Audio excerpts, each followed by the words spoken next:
for the SOLA students. So we'll see how this goes, right?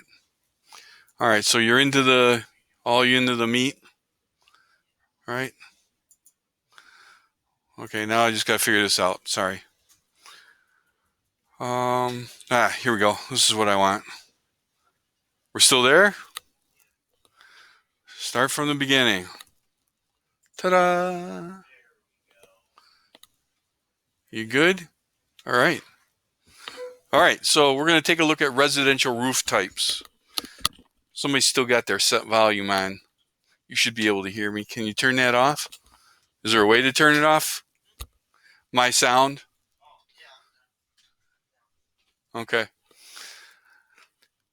All right, so the next thing we're going to do, and we're going to make a model of the next part of this, is residential roofs. And we're going to look at what those are right now. And then I've got a small activity for you guys to do today. This won't go on to the grades until next week, actually. So here we go. I'll move this thing off to the side, move that. All right, so first thing, residential roof types. Here's the stuff we're going to talk about. We're going to talk about the shapes of roofs. We're going to talk about different types of roofs, roofs and architecture. We're going to talk about different roofing materials, roofs as sustainable spaces, all this great stuff, Energy Star roofing systems, and then different types of roofs, roof trusses, roof rafters, pitch of a roof, and we'll go from there. So, different shapes of roofs. Pitched roofs shed rainfall away from the structure. Low slope roofs require the installation of drains to remove rain and snow melt from the structure. So roofs protect our buildings and us as occupants from things like wind and rain and the cold and sun and heat and dust, all kinds of stuff. And roofs add to the visual appearance of a house. There is a very unique roof in a house not far from mine. It's a cement roof. They actually poured cement for the roof, and it slopes down to the inside to a big drain in the middle, and it's a pretty steep slope too. And I've always talked about this house, and I should probably just take a picture of it. But the people that own the house, actually owned cement trucks, so they used the material that they had available to them for cheap to build the house. So let's see. Next up, here are some of the different roof types, actually.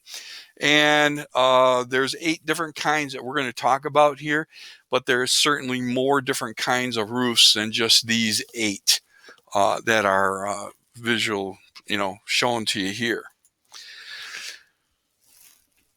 Now, in a house, we want to try to get as few light fixtures as we can. Now, why would we want to minimize the amount of light fixtures in a house? What do you think might be a good reason? Electricity, yeah, power usage.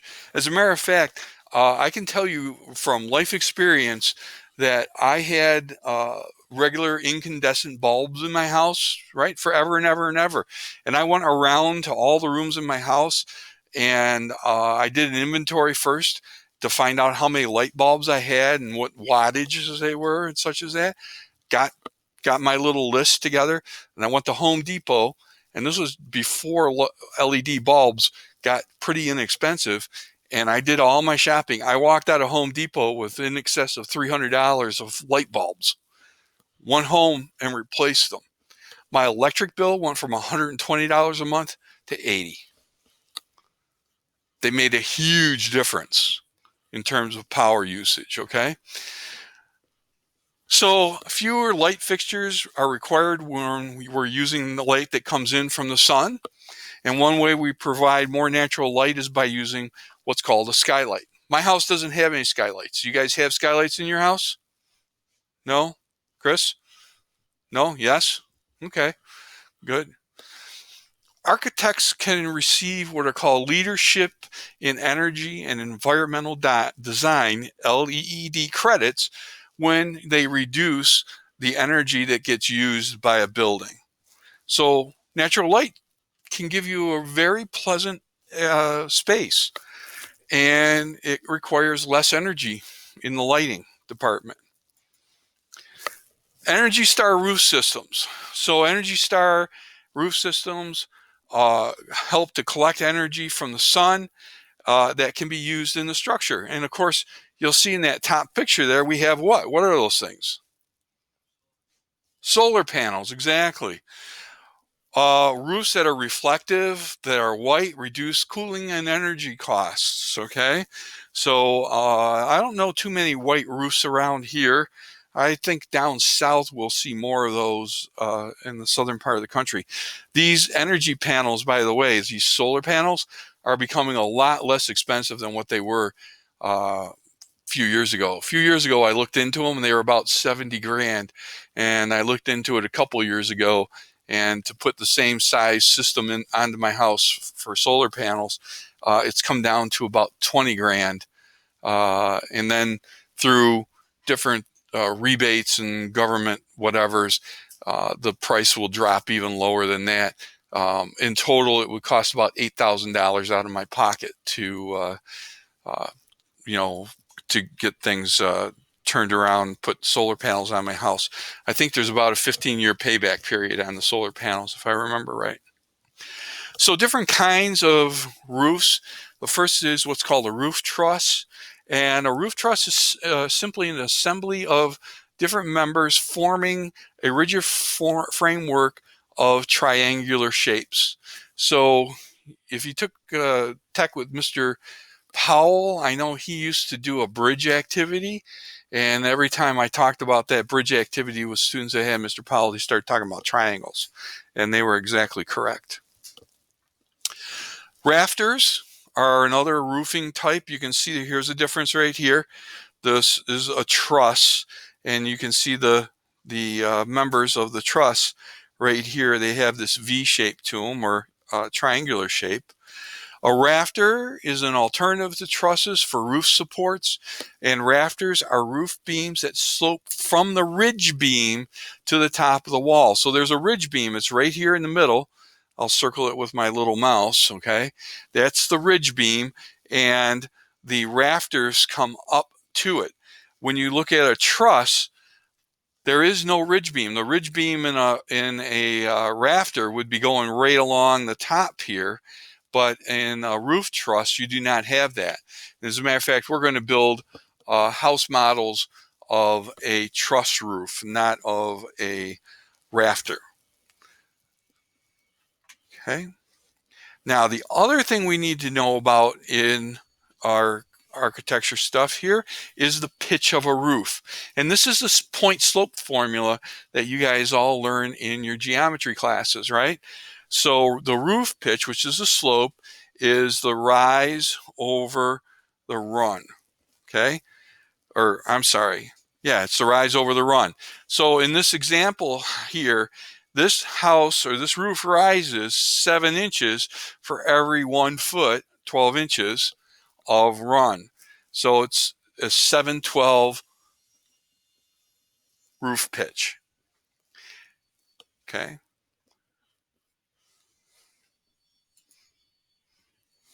Now, different roofing materials. There is metal seams, roof panels, okay? There are clay and cement tiles. Where do you think you see clay and cement tiles quite a lot? Florida, down in the southern areas of the country, right? This is, a lot of these types of roofs are going to be regionally depicted, I guess is the best way, or regionally used. There are occasionally clay cement tile roofs here in this area, but they're less popular than our regular asphalt shingle roofs, which are what these are right here. And the asphalt shingle roofs come in different types. There's 3 tabs, and I can't remember right offhand. My house has a 3-tab roof on it.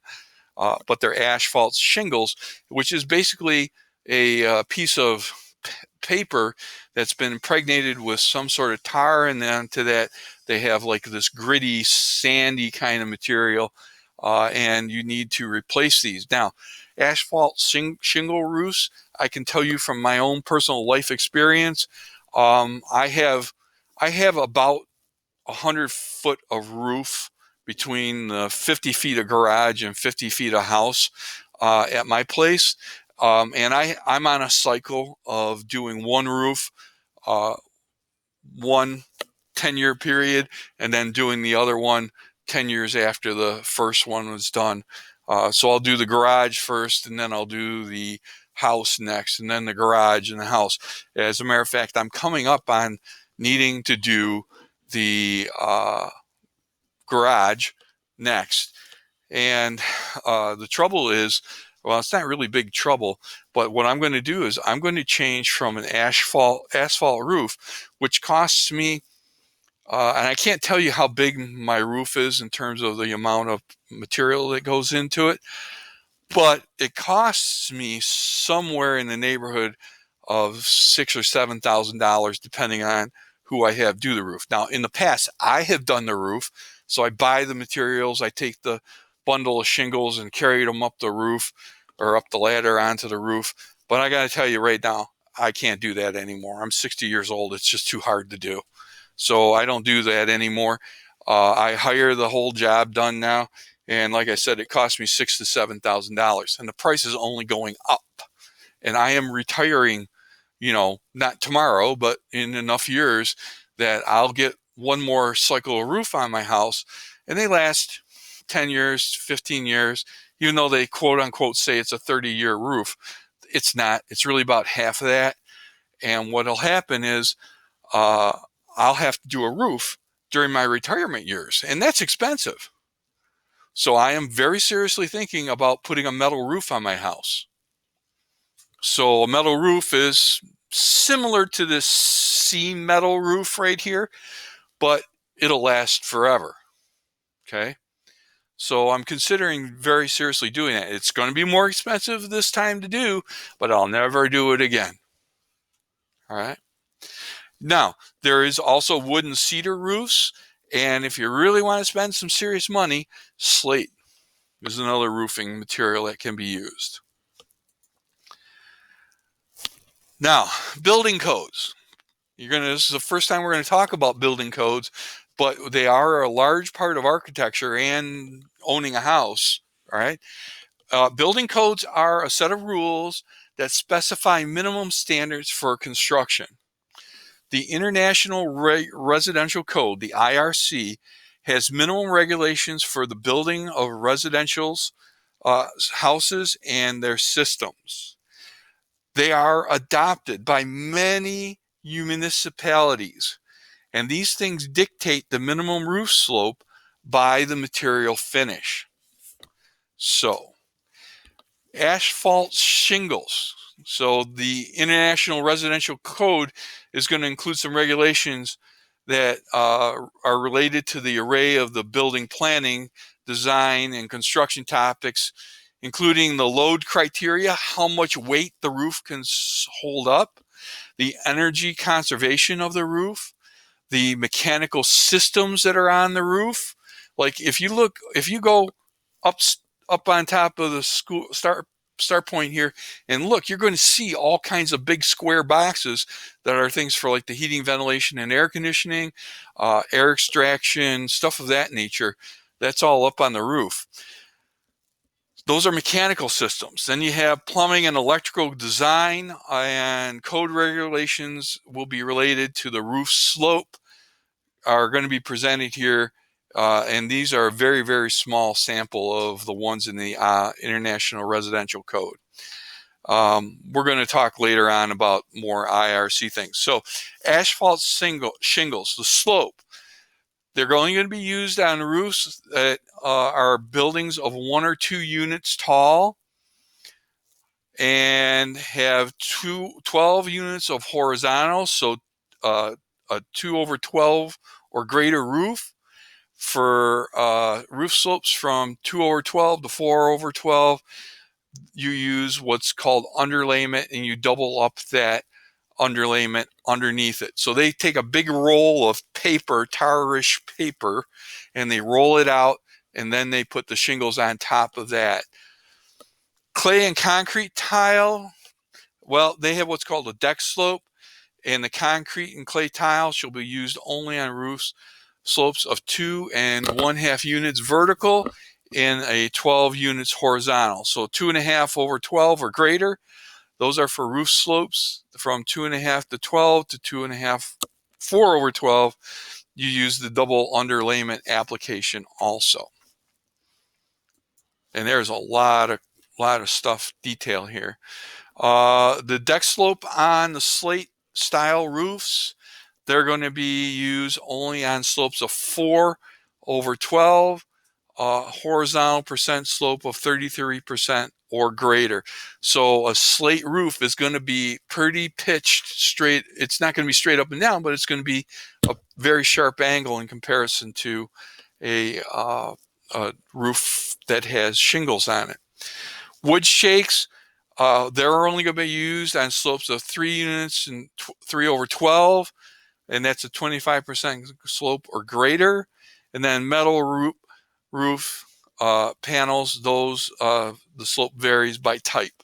And you can see, like, there's a little picture here on the left-hand side of what we see as a traditional metal roof that looks like stuff that's pretty typically been used on barns for a lot of the last several years, but becoming more popular on houses. They also have metal shingles. So the actual metal components of the roof will look like shingles. So you put those down pretty much like you do a shingle. So roof pitch and covering materials, we have what are called low slope roofing materials. They are a built up roof. They use modified bitumen roofing. That's the material that gets rolled out. It's a rubber material. They use thermoset also. That's a single ply roofing or thermoplastic single ply roofing. And roofs that are these low slope roofs have a unit slope of 1/4 unit in 12. So it's a 2% slope. So this building, most people refer to these as flat roofs. They are not really flat. They do angle down, and they'll angle down to a drain. Okay. So slope roofs are designed with sufficient slope to ensure that rainwater runs off of it fairly quickly. The shallower the pitch, the longer the rainwater is going to remain on the roof. To protect the building against water intrusion, low slope roofs require covering materials that are more watertight than those required for roofs with steeper slopes. So this is a low slope roof. It's not obvious in the picture. The roof covering has to be of material that's allowed for a low slope roof, such as built-ups or the bitumen or single ply membranes. Now the next picture here is a different kind of roof. Can anybody want to take a guess what type of roof this is? I think we talked about this one in class. It's a shed. Yeah, right, Nick? That's a shed roof. And this is covered with asphalt shingles. Now, any clue what kind of roof this is? Joe, you got any idea what kind of roof that is? It's actually on the screen. I forgot about that, but it's a gable. Yeah, this is called a gable end. When you look at a roof on a house and you see it pitched up from the eaves are down here. That's the lower part right here, and it's pitched up, and it does that on both sides to a point in the middle. That is a gable roof. And this particular one has roof tiles on it. You can put shingles on these types of roofs. You can do all kinds of stuff materials wise on these type of roofs. But when you stand at the end of a house and you look at it, it looks like the letter A. That's a gable roof. Okay, gable end roof. Next up, this guy right here. Chris, you want to read the slide for me and tell me what that is? That's right.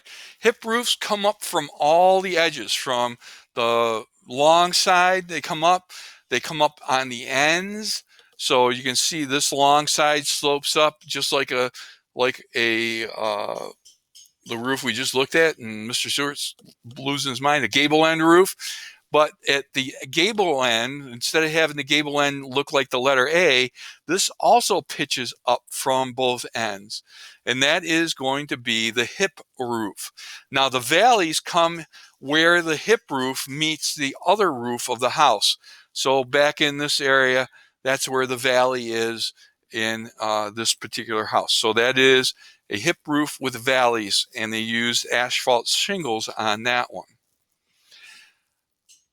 These, Ethan, you want to take a shot at this one?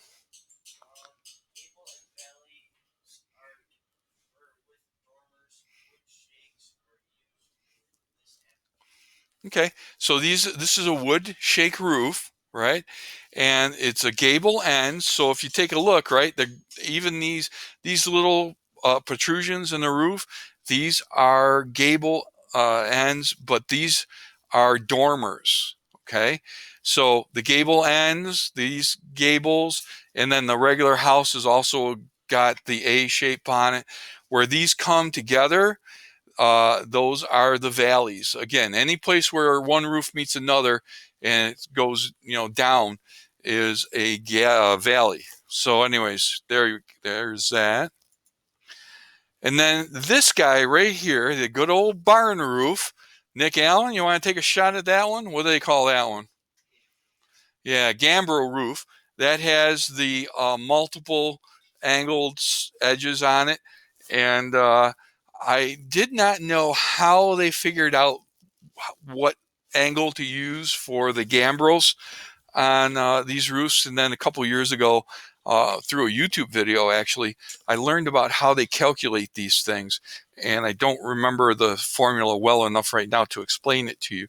But there is a particular formula that they've always used to do this.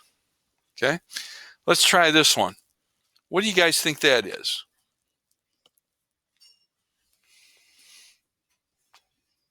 Okay, so it comes up on both sides, so both the ends and the sides comes up with. So what type of roof did we talk about that did that? That's a hip roof, right? And then the gable is the A shape here. So it's both, the blue part here is a hip roof, and then this end, these are gables. So it's got a gable here, all right? And then, of course, we have valleys where these roofs all come into each other. This is a pretty complicated roof. I'm betting that the manufacturer, the person that built this, or the company that built this, charged a bunch of money for that thing. All right, and this one has metal panels on it. Okay, so that's the end of that. All right. Now, what I'm going to do here is I'm going to stop sharing.